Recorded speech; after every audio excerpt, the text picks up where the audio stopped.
Dark neck ಇದೆಲ್ಲರೂ ಹೊಲಸ್ ಕುಂತಿರ್ತೈತಿ neck ಒಳಗೆ, ಇಲ್ಲ ಅಂದ್ರೆ ಡರ್ಟ್ ಅಕ್ಯುಮುಲೇಟ್ ಆಗಿರ್ತೈತೆ ಅಂತ ತಿಳ್ಕೊಂಡಿರ್ತಾರೆ. ಬಟ್ ಅದು ಕಂಪ್ಲೀಟ್ಲಿ ರಾಂಗ್. ಏನಾಗಿರ್ತೈತೆ ಅಂದ್ರೆ ಅದು ಪಿಗ್ಮೆಂಟೇಷನ್ ಆಗಿರ್ತೈತಿ. ನಾನು ಜಾಸ್ತಿ ಸೈಂಟಿಫಿಕಲಿ ಹೋಗಂಗಿಲ್ಲ, ನಾರ್ಮಲ್ ಆಗಿ ಹೇಳ್ತೀನಿ ನಿಮ್ಗೆ ಅರ್ಥ ಆಗುವಂಗೆ.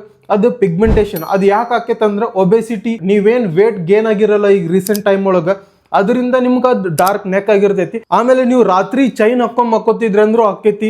ಆಮೇಲೆ ಎಕ್ಸೆಸಿವ್ ಸನ್ ಎಕ್ಸ್ಪೋಜರ್, ನೀವು ಬಿಸಿಲೊಳಗೆ ಜಾಸ್ತಿ ಅಡ್ಡಾಡ್ತೀರಿ, ಬಿಸಿಲೊಳಗೆ ಜಾಸ್ತಿ ನಿಮ್ ನೆಕ್ ಅದೆಲ್ಲ ಎಕ್ಸ್ಪೋಸ್ ಆಕೈತೆ ಅಂದ್ರೆ ಅದ್ರ ಸಂಬಂಧ ಡಾರ್ಕ್ ನೆಕ್ ಆಗ್ತೈತಿ.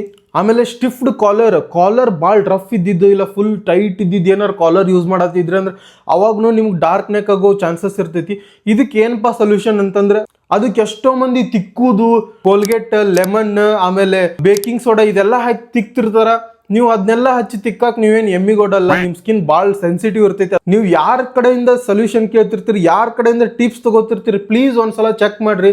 ಏನೇನೋ ಹಚ್ಕೊಳಕ್ ಹೋಗ್ಬೇಡ್ರಿ. ಓವರ್ ವೇಟ್ ಅದಿರಿ, ಇಲ್ಲ ಒಬೆಸಿಟಿ ಐತಂದ್ರೆ ಫಸ್ಟ್ ವರ್ಕೌಟ್ ಸ್ಟಾರ್ಟ್ ಮಾಡ್ರಿ. ವರ್ಕೌಟ್ ಸ್ಟಾರ್ಟ್ ಮಾಡಿದ್ರೆ ಇಂಟರ್ನಲಿ ಹೀಲ್ ಆಗಕ್ ಸ್ಟಾರ್ಟ್ ಆಗ್ತೈತಿ. ಅದಕ್ಕೆ ಏನ್ ಮಾಡ್ಬೇಕಪ್ಪ ಅಂತಂದ್ರೆ ಡಿಪಿಗ್ಮೆಂಟೇಷನ್ ಕ್ರೀಮ್ ಬರ್ತಾವು, ಇಲ್ಲ ಸಿರಮ್ ಬರ್ತೈತಿ, ಅದನ್ನ ಯೂಸ್ ಮಾಡ್ಬೇಕು. ಅದನ್ನ ಬಿಟ್ಟು ಎಲ್ಲ ಯೂಸ್ ಮಾಡಿದ್ರೆ ವೇಸ್ಟ್. ಅಷ್ಟು ಮೀರಿ ಏನ್ ಯೂಸ್ ಮಾಡ್ಬೇಕಂತ ಇನ್ನ ಕನ್ಫ್ಯೂಷನ್ ಇತ್ತಂದ್ರೆ ಕಮೆಂಟ್ ಮಾಡ್ರಿ. ನೆಕ್ಸ್ಟ್ ವಿಡಿಯೋದೊಳಗೆ ನಾ ಯಾವ ಪ್ರಾಡಕ್ಟ್ಸ್ ಯೂಸ್ ಮಾಡ್ಬೇಕಂತ ಎಲ್ಲ ಹೇಳ್ತೀನಿ.